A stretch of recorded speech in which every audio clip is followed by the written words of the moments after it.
اعوذ باللہ من الشیطان الرجیم بسم اللہ الرحمن الرحیم۔ برادران عزیز، آج کی اس نشست میں احسان سے متعلق شرعی احکام سوال اور جواب کی شکل میں آپ کے سامنے پیش کرنے کی سعادت حاصل کی جائے گی۔ آج کی اس نشست کا پہلا سوال ہے، تقوی کی حقیقت کیا ہے؟ جواب، جب بندہ اپنا ہر عمل صرف اللہ تعالیٰ کے لیے کرتا ہے تو پھر اللہ سے تعلق کی بنا پر جو کیفیت دل کو نصیب ہوتی ہے، اس کیفیت کا نام تقوی ہے۔ گویا اللہ تعالیٰ کی رضا کے حصول اور ناراضگی سے بچنے کے لیے دل جس کیفیت میں مبتلا ہوتا ہے، اسے تقوی کہتے ہیں۔ تو تقوی حقیقت میں اللہ تعالیٰ سے قلبی تعلق کا پیدا ہو جانا ہے۔ جب دل نیکیوں کی طرف خود بخود مائل ہو جائے اور برائی سے نفرت کرے، اسی کیفیت کو تقوی کہتے ہیں۔ سوال، حسن اخلاق سے کیا مراد ہے؟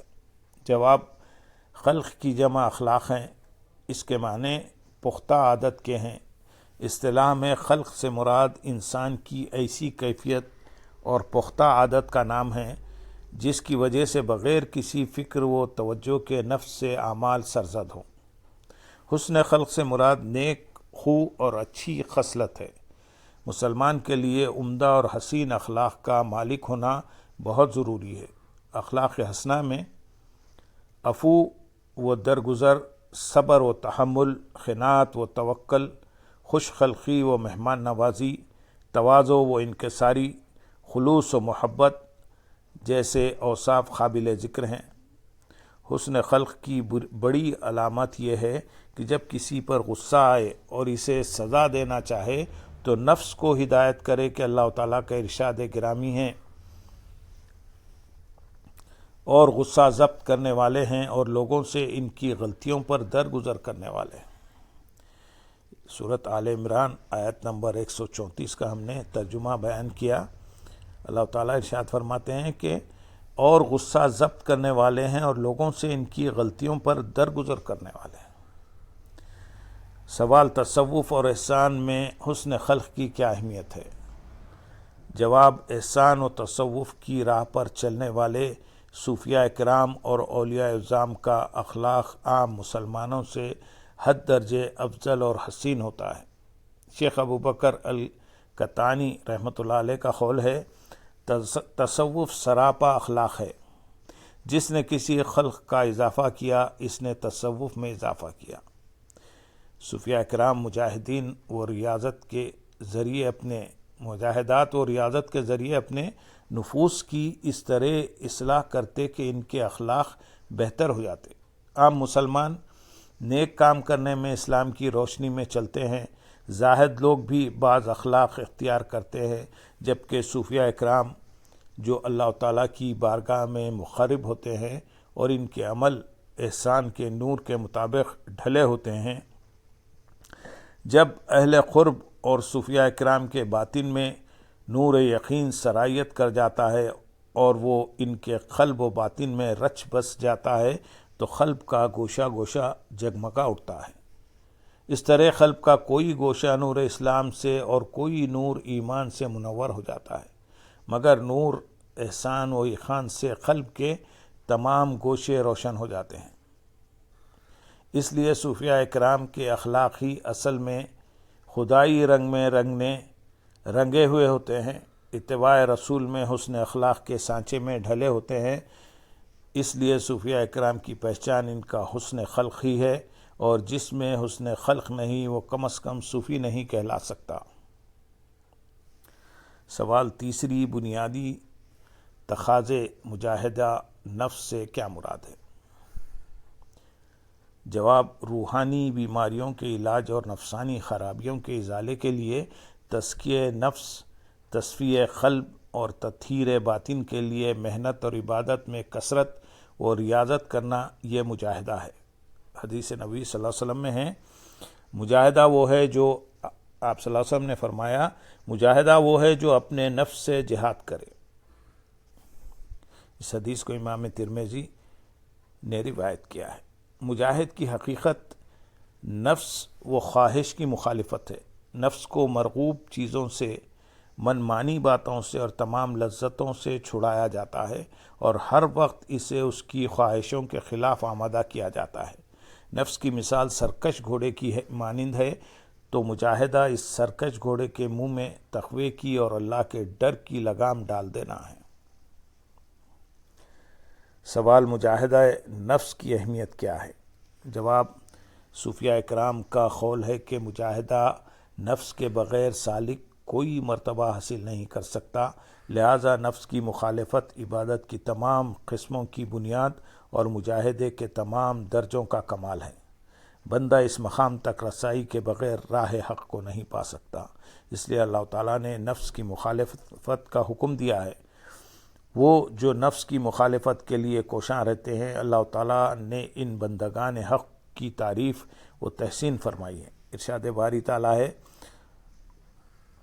سورۃ النزعات آیت نمبر 40 اور 41 میں، اور جس نے اپنے نفس کو ہر بری خواہش سے روکا تو یقیناً جنت ہی اس کا ٹھکانہ ہوگا۔ ایک غزوے سے واپسی پر حضور نبی اکرم صلی اللہ علیہ وسلم نے صحابہ کرام سے فرمایا، اب ہم جہاد اصغر سے جہاد اکبر کی طرف لوٹ رہے ہیں۔ انہوں نے عرض کیا، یا رسول اللہ صلی اللہ علیہ وسلم، جہاد اکبر کیا ہے؟ فرمایا، وہ نفس سے مجاہدہ ہے۔ سوال: محاسبہ نفس سے کیا مراد ہے؟ جواب: نفس کے احوال و کیفیات اور روحانی خطرات کی ہمہ وقت نگرانی کرنا محاسبہ نفس ہے۔ حضور علیہ السلام نے ارشاد فرمایا، اپنے نفس کو شر سے بچا کر کہیں رکھیں، پس بے شک یہ صدقہ ہے جو تمہاری جان پر صدقہ ہے۔ صحابہ، محاسبہ نفس کے بارے میں اللہ تعالیٰ نے حکم دیا ہے۔ سورۃ الحشر آیت نمبر 18 میں ارشاد باری تعالیٰ ہے، ایمان والو، اللہ سے ڈرو اور ہر شخص یہ دیکھے کہ اس نے کل کے لیے آگے کیا بھیجا ہے۔ سوال: خلت کلام کیا ہے اور اس کی کیا اہمیت ہے؟ جواب: خلت کلام سے مراد کم بولنا ہے۔ یہ انبیاء علیہ السلام کی سنت ہے اور صوفیاء کرام کا معمول بھی۔ حضور نبی اکرم صلی اللہ علیہ وسلم بہت کم گفتگو فرماتے اور زیادہ تر خاموش رہنا پسند فرماتے۔ حضرت جابر بن سمرہ رضی اللہ تعالیٰ عنہ سے مروی ہے، حضور نبی اکرم صلی اللہ علیہ وسلم اکثر خاموش رہنے والے تھے۔ حضرت ابو ہریرہ رضی اللہ تعالیٰ عنہ سے مروی ہے، خاموشی سب سے اونچی عبادت ہے۔ حدیث نبی صلی اللہ علیہ وسلم ہے، بے شک انسان کے اسلام کی عمدگی یہ ہے کہ وہ فضول باتوں کو ترک کر دیتا ہے۔ زبان کا تقوی خاموشی سے حاصل ہوتا ہے۔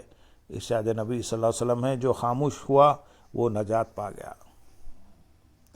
سوال: خلت طعام کیا ہے اور اس کی کیا اہمیت ہے؟ جواب: خلت طعام سے مراد کم کھانا ہے۔ کم کھانا نہ صرف صحت کے لیے اچھا ہے بلکہ روحانی ترقی و تزکیہ نفس کے لیے انتہائی ضروری ہے۔ حضور نبی اکرم صلی اللہ علیہ وسلم کی غذا بہت سادہ تھی۔ آپ صلی اللہ علیہ وسلم بہت کم مقدار میں کھانا تناول فرماتے تھے۔ حضرت عائشہ رضی اللہ تعالیٰ عنہا بیان کرتی ہیں کہ کبھی حضور صلی اللہ علیہ وسلم کے اہل خانہ پر ایسا مہینہ بھی آتا کہ آپ کے کسی ایک گھر سے بھی دھواں اٹھتا دکھائی نہ دیتا۔ آپ رضی اللہ تعالیٰ عنہ سے مروی ہے، حضور نبی اکرم صلی اللہ علیہ وسلم نے کبھی بھی 2 دن تک متواتر جو کی روٹی سیر ہو کر نہیں کھائی، یہاں تک کہ آپ صلی اللہ علیہ وسلم کا وصال ہو گیا۔ صوفیاء و صالحین کا مذہب فخر و فاخہ اختیار کرنا ہے۔ ترک طعام سے ضبط نفس اور تقوی حاصل ہوتا ہے۔ سوال: خلت منام کیا ہے اور اس کی کیا اہمیت ہے؟ جواب: خلت منام سے مراد کم سونا ہے۔ حضور نبی اکرم صلی اللہ علیہ وسلم کثرت کے ساتھ عبادت اور ریاضت فرماتے تھے اور کم سونے کو پسند فرماتے۔ اللہ تعالیٰ نے آپ کے طویل قیام اور رات بھر کی مشقت کے پیش نظر فرمایا۔ سورۃ طٰہٰ آیت نمبر 1 اور 2 میں، اے محبوب صلی اللہ علیہ وسلم، ہم نے آپ پر قرآن اس لیے تو نہیں اتارا کہ آپ مشقت میں پڑ جائیں۔ امام بغوی رحمۃ اللہ علیہ فرماتے ہیں، حضور صلی اللہ علیہ وسلم پوری رات نماز پڑھتے رہتے، یہاں تک کہ آپ صلی اللہ علیہ وسلم کو حکم دیا گیا کہ اپنے نفس کے لیے کچھ آسانی کا سامان کریں۔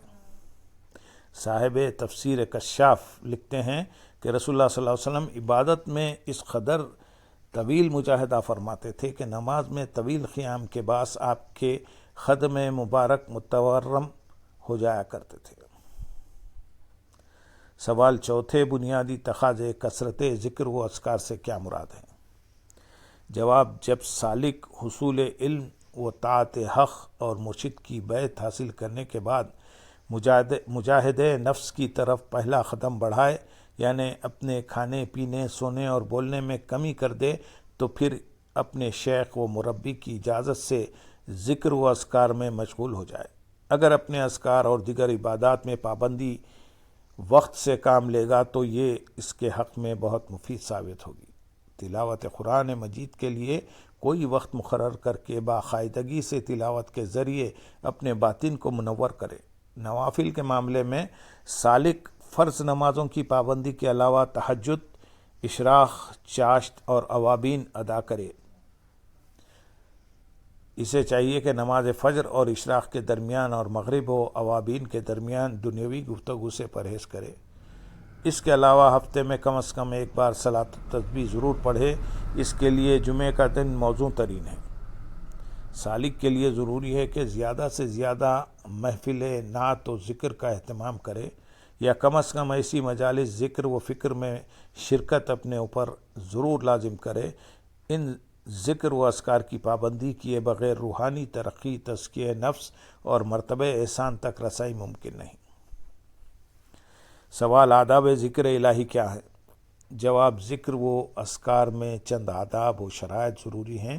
ان میں کم کھانا، فراغت، سکون، تنہائی، بند حجرہ، نیم تاریکی، پاکیزہ جگہ، اجلے اور پاک کپڑے، قبل رخ، 2 زانوں یا 4 زانوں بیٹھنا اور اپنے شیخ کا تصور باندھے رکھنا وغیرہ شامل ہے۔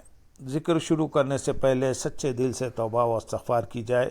2 نفل پڑھ کر درود و سلام اور قرآنی آیات کے ذریعے دنیاوی وسوسوں سے اپنے دل و دماغ کو پاک کرے تاکہ ذکر خفی سے نفع حاصل ہو۔